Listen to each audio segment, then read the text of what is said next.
नमस्कार, मी मनीषा बोरसे. जनवार्ता बातमीपत्रात आपले स्वागत. पाहूयात पुण्यातील विशेष घडामोडी.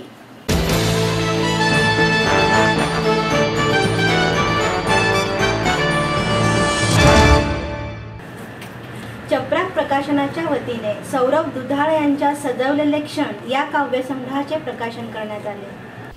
चपराक प्रकाशनाच्या वतीने दुधाळे यांच्या लिखित सजवलेले क्षण या काव्यसंग्रहाचे प्रकाशन करण्यात आले. वेदशास्त्र उद्योजक सभागृहात या काव्यसंग्रहाचे प्रकाशन करण्यात आले. यावेळी शेजवलकर म्हणाले, आज समाजात कवीची खूप उपेक्षा केली जाते. ही उपेक्षा थांबवायला हवी. आपण कविता वाचत नाही हा आपला दोष आहे. मराठी साहित्याची सुरुवात ही संत साहित्य महानुभाव यांच्याद्वारे काव्यानेच झाली. कविता कवीपुरतीच न राहता ती सर्वांसाठी असायला पाहिजे. मेढेकर, रेगे, ग्रेस यांच्या कविता सामान्य माणसाला कळत नाही. असे कवी झाल्यावर लोक कविता कशी वाचतील? कविता साधी सोपी असायला हवी. दुधाळे यांच्या कविता समजण्यास सोप्या असल्याने वाचकांना आपल्याशा वाटतील. यावेळी सुप्रसिद्ध साहित्यिक आणि समीक्षक डॉक्टर श्रीपाल सबनीस, ज्येष्ठ पत्रकार स्वप्नील पोरे, प्रकाशक घनश्याम पाटील, शेजवलकर आदी उपस्थित होते.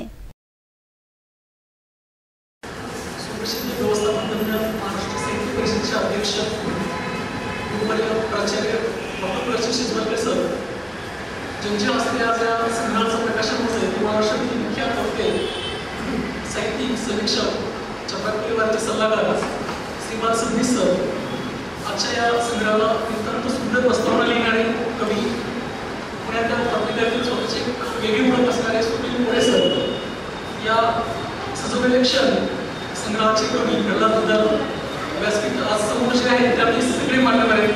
सगळ्यांचं स्वतःहून मनपूर्वक स्वागत करतो. प्रकाशन करतोय, प्रकाशित होणार हे 65वं पुस्तक आहे. हे असं नाही ललित, वैचारिक अशा सर्व प्रकारच्या साहित्याचा समावेश आहे. एक अत्यंत सुंदर साप्ताहिक आणि साहित्यविषयक घडामोडी प्रभावकारी मांडणारे एक साहित्य चपराक हे मासिक, अशा 3 आधारावर चपराकचं काम आपल्या सर्वांना परिचय दिसेल. दुधाळेंची आणि माझी मागच्या 7-8 वर्षांची ओळख आहे. चपराक प्रकाशनच्या जे कार्यक्रम होतात त्यात प्रामुख्यानं कवितांना आम्ही प्राधान्य दिले. त्यात कवी संग्रहांचं आयोजन, राज्यस्तरीय काव्य स्पर्धा, कविता संग्रहांच्या स्पर्धा अशी वेगवेगळी साहित्य आणि इतर क्षेत्रातले मान्यवर, माझा रसिक मित्र परिवार आणि बंधुवर्ग, चपराक प्रकाशनच्या सहकार्याने माझे हे सजवलेले क्षण काव्य रसिकांसमोर मांडताना मला खूपच आनंद होतो. माझा पहिला कविता संग्रह काही असे काही कसे, नंतर तब्बल 7 वर्षानंतर हा माझा संग्रह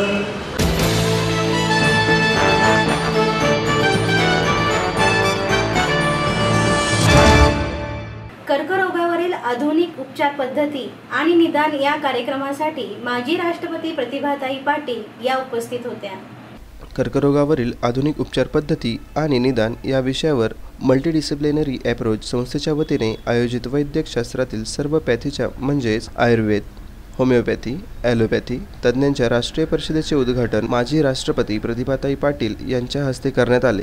यावेळीस कार्यक्रमास प्रमुख पाहुणे म्हणून श्रीपाद नाईक उपस्थित होते. देशातील प्रत्येक राज्यात आयुषाचे एक वैद्यकीय विद्यापीठ आणि एम्सच्या धर्तीवर एक हॉस्पिटल काढण्याचे केंद्र सरकारचे नियोजन असल्याचे केंद्रीय आयुष मंत्री श्रीपाद नाईक यांनी सांगितले. यावेळीस उषा काकडे, डॉक्टर अनंत बागुल, डॉक्टर संतोष गव्हाणे, राजेंद्र खेडकर उपस्थित होते. केरळमध्ये अमृता हॉस्पिटलमध्ये हा इंटिग्रेटेड प्रोजेक्ट ऑलरेडी सुरू झाला आहे. सगळ्या ह्यांना वेगवेगळी हे देऊन तो ऑलरेडी प्रत्येक शुरू झालेला है. ड्यूर रहेगा, पॉजिटिव ड्यूर रहेगा और उसके वास्ते जो कुछ रिसर्च के लिए बाकी कुछ लिए जो कुछ मदद रहेगी तो आयुष मंत्रालय उसके पीछे. तो हे रोडमॅप तयार झाला नाही आहे. ही संकल्पना जी आहे ती प्रत्यक्षात आपल्याला आणायची आहे. त्यामुळे आयुष मंत्रालयाच्यात कार्यरत आहे. सगळी चर्चा आणि सगळ्या गोष्टी चालू आहेत आणि लगेच आता सध्या एक 2-4 एम्स आपल्या प्रत्येक राज्यात 5 एम्स आपण आत्ता सुरुवातीला घेतलेले आहेत दिल्लीचं एम्स आता आमच्या पूर्वीच्या सरकारने केलं होतं, ते पूर्ण व्हायच्या अवस्थेत आहे. ते लगेच या 6 महिन्यात सुरू होणार आहे. केंद्र सरकारचा विचार आयुष म्हणून होईल. राज्य सरकार आपल्या कुठच्याही पॅथीचं युनिव्हर्सिटी विद्यापीठ ते करू शकते. युनिव्हर्सिटीमध्ये 5ही पॅथी असेल, म्हणजे आयुर्वेद असेल, युनानी योगा नॅचरोपॅथी असेल, सिद्धा असेल, युनानी असेल, होमिओपॅथी असेल. पहिला विद्यापीठ होणार आहे ते दिल्लीत होणार आहे. आणि आमची अशी हे आहे की प्रत्येक राज्यामध्ये एक युनिव्हर्सिटी, एक विद्यापीठ व्हावं अशी आमची इच्छा आहे. कारण जोपर्यंत एक उच्चस्तरीय एक संस्था निर्माण होणार नाही तोपर्यंत या सगळ्या खालच्या गोष्टी ज्या त्या सरळपणे चालणार नाही. त्यामुळे प्रत्येक राज्यात एक तरी किमान युनिव्हर्सिटी आधी देणं हे आयुष्याचं पुढचं काम आहे. आणि त्यामुळे आपले प्रयत्न सुरू आहेत. काही कुठच्याही पेटीमध्ये जे काही चांगलं आहे, पेशंटच्या हिताचं आहे, ते आपल्याला आपण त्याचा उपयोग आपल्याला केलाच पाहिजे. आणि त्यामुळे काही जे रिसर्च होतात, सगळ्या याच्या रिसर्च होतात, त्याच्यातून पेशंट जर एक दिवस लवकर बरा झाला ते आपल्याला ॲडॉप्ट करावीच लागेल. तुम्हाला काही नाही आहे. आणि परंतु प्रत्येक काउन्सिल, जेव्हा प्रत्येक काउन्सिलचा विकास होईल तेव्हा या सगळ्या क्षेत्राला एक भरीव कुठेतरी एक आधार मिळेल. त्यामुळे हा विकास जो आहे तो विकास हा वाढता आणि त्या माध्यमातून चालू आहे. आणि जेव्हा गरज असेल एकत्र येऊन करण्याची तेव्हा त्याच्यावर निश्चितपणे विचार केला जाईल.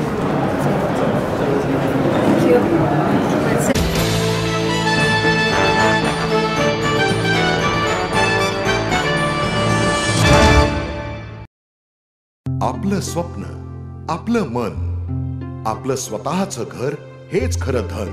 समृद्ध जीवन पार्क सादर करत आहे 140 फ्लॅट्सची एक प्रशस्त गृह योजना.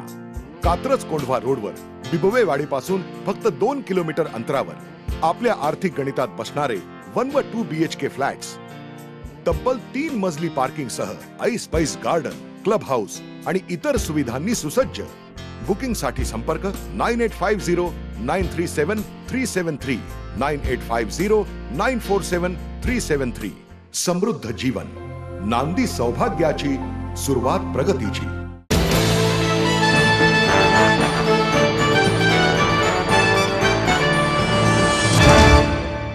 इंद्रायणी साहित्याच्या वतीने श्याम कोपर्डेकर प्रथम स्मृती दिनानिमित्त पुस्तकाचे प्रकाशन करण्यात आले. इंद्रायणी साहित्याच्या वतीने श्याम कोपर्डेकर यांच्या प्रथम स्मृती दिनानिमित्त प्राध्यापक संजय नाईक यांचे बी अलर्ट, तुमचे भविष्य तुम्हीच घडवा या पुस्तकाचे प्रकाशन करण्यात आले. SM जोशी सभागृहात विख्यात निवेदक सुधीर गाडगीळ यांच्या हस्ते या पुस्तकाचे प्रकाशन करण्यात आले. कोपर्डेकर हे जसे व्यवहारदक्ष प्रकाशक होते तसेच ते साक्षेपी संपादक होते. पुस्तक प्रकाशित करताना त्यांच्या साहित्य मूल्याकडे त्यांचे काटेकोर लक्ष असते. नामवंत लेखकांची पुस्तके कोपर्डेकरांनी प्रकाशित केल्याने अनेक साहित्यिकांशी त्यांचा ऋणानुबंध जुळला आहे. लेखकांचे हित सांभाळण्याबाबत ते कर्तव्यदक्ष आहेत, असे मत सुधीर गाडगीळ यांनी यावेळी व्यक्त केले. यावेळी इंद्रायणी प्रकाशनाच्या मुग्धा कोपर्डेकर, ज्येष्ठ लेखक शिवराज कोरले, विख्यात कवी चंद्रशेखर गोखले, कुमुद भट, प्रसिद्ध व्याख्याते वंदन नगरकर, प्राध्यापक संजय नाईक, दिलीप कुंभोजकर आदी मान्यवर उपस्थित होते. कारण नवीन पिढी अमेरिकेत जाऊन बसते, पण हे दोघेही अमेरिकेत डिमांड असूनही पुण्याला परत येऊन मराठी सारस्वताची सेवा करण्यासाठी अमृतातेही पैजा जिंके म्हणत आज येथे हजर आहे. मी सागर कोपर्डेकर यांना विनंती करतो की कृपया प्रास्ताविक करण्यासाठी आपण गोष्टी राहून जातात, तर त्याच्यातलं कुठली गोष्ट पहिली राहून गेलेली तर आजचं प्रास्ताविक. त्यामुळे मला प्रास्ताविक करायला काही वेळ मिळालेला नव्हता. जेवढं मला शक्य वाटलं त्या पद्धतीने मी लिहिलं आहे आणि तुमच्यासमोर मी ते सादर करतो. इंद्रायणी साहित्य प्रकाशन या संस्थेतर्फे आणि स्वर्गीय श्याम दयाळ कोपर्डेकर यांच्यातर्फे मी आपल्या सर्वांचं इथं स्वागत करतो. पहिल्यांदा दिलीप मामा आहे, माझं मामाच आहेत. तर दिलीप मामा यांनी जसं सांगितलं होतं तसं हे इंद्रायणी साहित्याचं सुवर्ण महोत्सवी वर्ष आहे.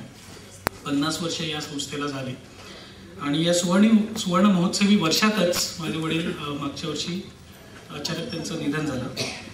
आणि त्यांच्याबद्दल सांगायचं म्हणजे मी काय आहे की वडिलांबद्दल मी सांगू नाही, खरं तर सांगे वडिलांची कीर्ती असं परत होऊ शकतं. त्याच्यामध्ये काही गोष्टी सांगणं आवश्यक आहे, कारण मी, माझी बहीण मनीषा आज इथे नाही येते, अमेरिकेत होते. तर आम्ही त्यांना खूप जवळनं पाहिलेलं आहे. त्यांनी आम्हाला, आम्ही लहान असताना ते सतत फिरतीवर असायचे, दौरे असते त्यांचे पुस्तकाचे. कारण तेव्हा नव्याने व्यवसाय चालू केलेला होता. घरात लक्ष द्यायला तसं त्या वेळ नव्हता. माझी आई आमचे दोघं संघ पण करायचे.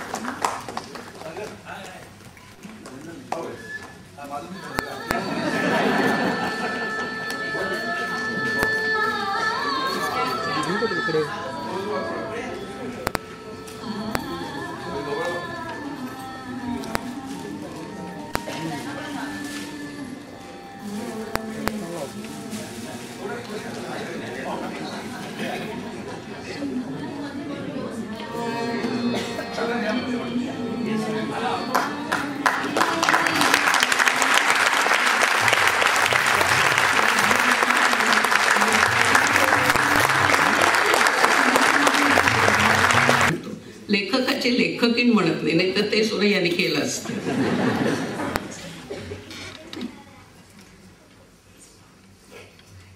हे म्हणतात मी दिसत आणि शामराव कोपर्डेकर याच्यापैकी एकाचाही विषय वेगळा होणार नाही.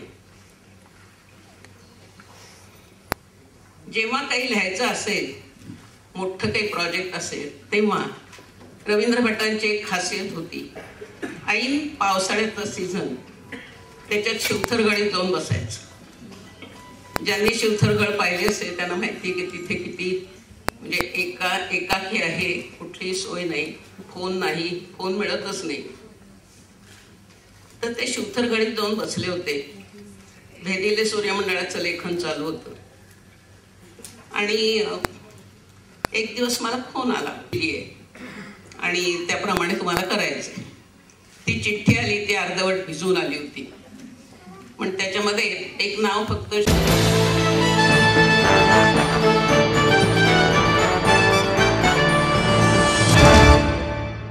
बोगस दंत तज्ज्ञांवर कारवाई करावी अशी मागणी महाराष्ट्र दंत परिषदेने केली.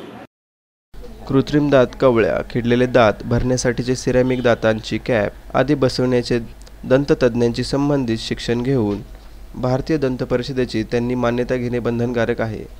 मात्र पुण्यासह महाराष्ट्रात नोंदणी नसलेले आणि प्रशिक्षणही नसलेले दंततज्ज्ञांचा सुळसुळाट झाला आहे.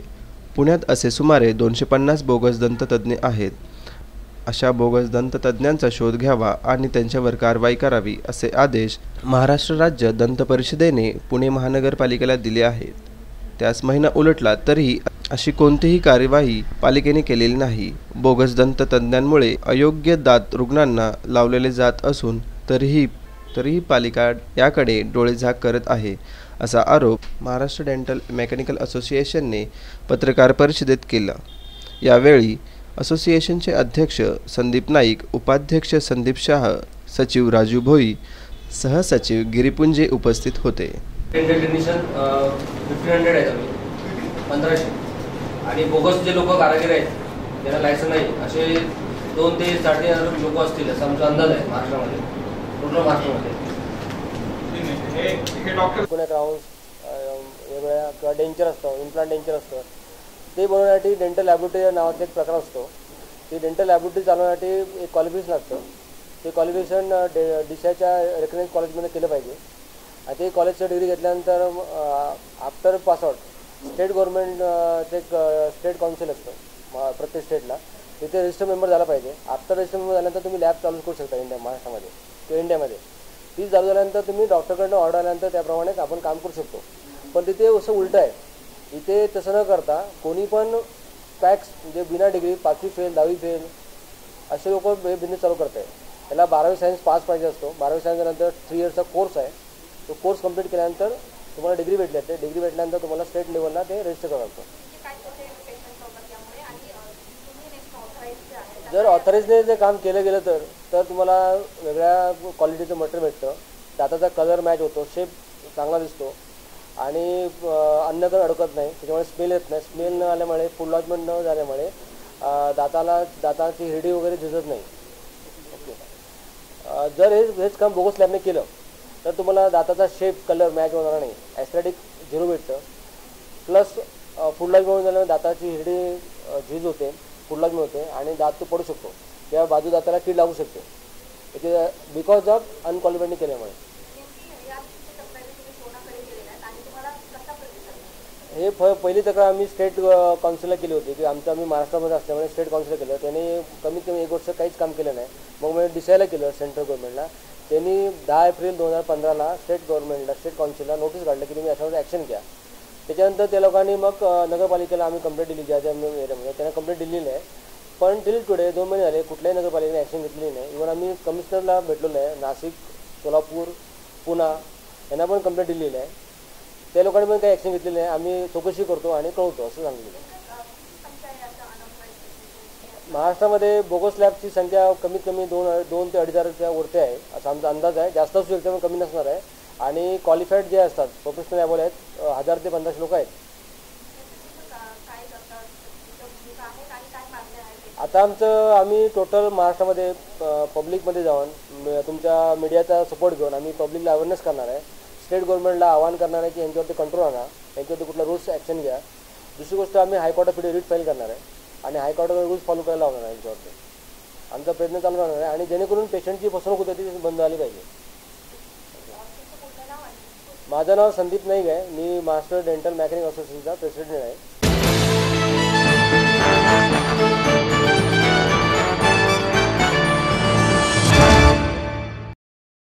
आपलं स्वप्न, आपलं मन, आपलं स्वतःचं घर हेच खरं धन. समृद्ध जीवन पार्क सादर करत आहे 140 फ्लॅट्सची एक प्रशस्त गृह योजना. कात्रज कोंढवा रोडवर बिबवेवाडीपासून फक्त 2 किलोमीटर अंतरावर आपल्या आर्थिक गणितात बसणारे 1 व 2 BHK फ्लॅट्स. तब्बल 3 मजली पार्किंग सह ऐस-पैस गार्डन, क्लब हाऊस आणि इतर सुविधांनी सुसज्ज. बुकिंग साठी संपर्क 9850937373 9850947373. समृद्ध जीवन, नांदी सौभाग्याची, सुरुवात प्रगतीची.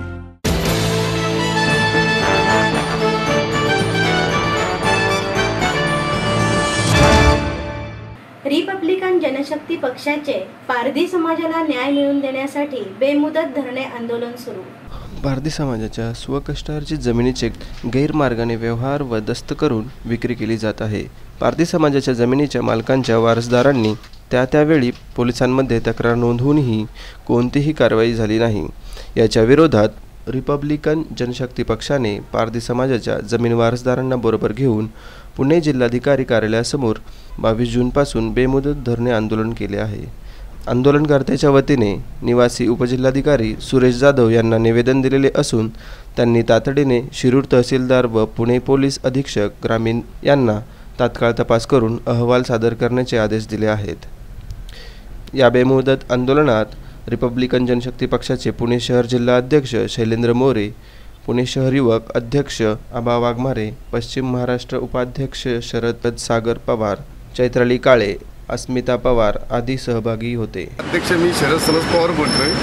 पारधी समाजावर अन्याय अत्याचार झाला या कळड्या गावामध्ये शिरूर तालुक्यामध्ये काही गावकऱ्यांच्या गुंड लोकांनी समाजातल्या काही पारधी समाजातल्या गुंड लोकांनी काही पारधी समाजांना न्याय मिळवण्यासाठी आपण जिल्हाधिकारी समोर आंदोलनाला बसलेलं आहे बेमुदत.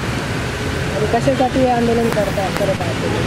काही आमच्या समाजाच्या पारधी समाजाच्या काही जमिनी गावकऱ्यांनी व असे पारधी समाजाच्या गुंड लोकांनी बळकून घेतल्या या विषयावर आम्ही आंदोलनाला बसलो आहे. या पारधी समाजाला 4 कुटुंबांना फसवणुकीरी केलेली आहे. 4 मध्ये जमीन 2 जणांच्या नावावर.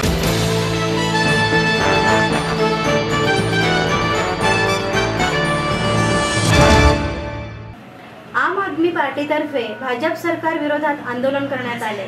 आम आदमी पार्टीतर्फे भाजप सरकारकडून भ्रष्ट नेत्यांना पाठीशी घालण्याच्या विरोधात देशभर आंदोलन करण्यात आली. पुण्यामध्ये मनपा शेजारील चौकात सायंकाळी 5 वाजता आंदोलन करण्यात आले. पंकजा मुंडे, सुषमा स्वराज, वसुंधरा राजे, स्मृती इराणी व विनोद तावडे यांची चौकशी व्हावी. चौकशी होईपर्यंत त्यांनी पदावर राहू नये आणि दोषी आढळल्यास कारवाई करावी या मागणीसाठी आणि भारतीय जनता पार्टीचा भ्रष्ट चेहरा समोर आणावा यासाठी आंदोलन करण्यात आले. या आंदोलनामध्ये आम आदमी पक्षाचे पश्चिम महाराष्ट्राचे प्रसार संयोजक मुकुंद किर्दत, पुणे संयोजक अभिजित मोरे, सहसंयोजक राजेश चौधरी, वैजयंती आफळे, रोहन देसाई आदी सामील झाले होते. चेहरा आता जनतेसमोर येतोय. इलेक्शनच्या वेळी त्यांनी मोठी मोठी आश्वासनं दिली, स्वच्छ प्रतिमेचे वायदे केले, ब्लॅक मनी परत आणि असं सांगितलं, भ्रष्टाचारावर कारवाई करू असं सांगितलं. परंतु आता ते सगळं खोटं आहे असं सिद्ध होत आहे. ज्या पद्धतीने मोदी सरकारमधल्या मंत्र्यांचे भ्रष्टाचार समोर येत आहेत, वेगवेगळी कथित बनावट प्रकरणं पुढे येत आहेत आणि याच्यावरती मोदी सरकार काही करत नाही. मोदी याच्यामध्ये कोणती भूमिका घेत नाही आहे, चौकशी करत नाही आहे. याच्यावरून भाजपचा दुटप्पीपणा आणि त्यांची भ्रष्टाचारांना स्पष्टपणे येते आणि त्याचा निषेध करण्यासाठी या सर्व मंत्र्यांच्या राजीनाम्याची मागणी करण्यासाठी आज आम आदमी पार्टी या ठिकाणी रस्त्यावर काय होणार आहे. मोदी सरकारने इलेक्शनच्या अगोदर म्हटले होते की आजच्या दिनाचा वायदा केला होता, परंतु ते आजचे दिन तर जाऊ देत असलेले दिवस सुद्धा आता अजून वाईट होतील असलेली परिस्थिती लोकांना भीती वाटते आणि त्याच्यामुळं लोकांचा खूप मोठा अपेक्षाभंग झालेला आहे. महाराष्ट्राला कुठेतरी काय वेगळ्या उंचीवर न्यायचं आश्वासन देऊन देवेंद्र फडणवीस महाराष्ट्रात सत्तेवरती आले, पण त्यांचा सुद्धा बुरखा फाटलेला आहे आणि महाराष्ट्राला आता हे कुठं घेऊन जात आहेत याची काळजी सर्वसामान्य जनतेला लागलेली आहे. त्याच्यामुळं आता जनता यांच्या भूलथापांना बळी पडणार नाही आणि येत्या काळामध्ये भाजपला धडा शिकवल्याशिवाय राहणार नाही. सर्व कागदपत्र खुली करावी. टेंडरच्या संदर्भातल्या ज्या नोटीस आहेत त्या सर्व खुल्या कराव्या. यातलं एक कागदपत्र स्वतः फडणवीसांनी अजून खुली केलेली आहे. त्यामुळे हा जो घोटाळा आहे त्याच्यामध्ये स्वतः फडणवीस याच्यात सामील आहेत का असा संशय निर्माण होतो आहे. त्यामुळे फडणवीसांनी ही संशयाची जनतेकडे जर करायची असेल तर त्यांनी सर्व कागदपत्र खुली कराव्या आणि यांना जो पंकजा मुंडेंना जो हे करत आहे प्रोटेक्शन देण्याचा प्रयत्न करतात तो बंदिश करू नये. आमच्या दृष्टीने आजचे डे संपलेले आता फक्त मुंडे आणि तावडे हे जे चालू आहे.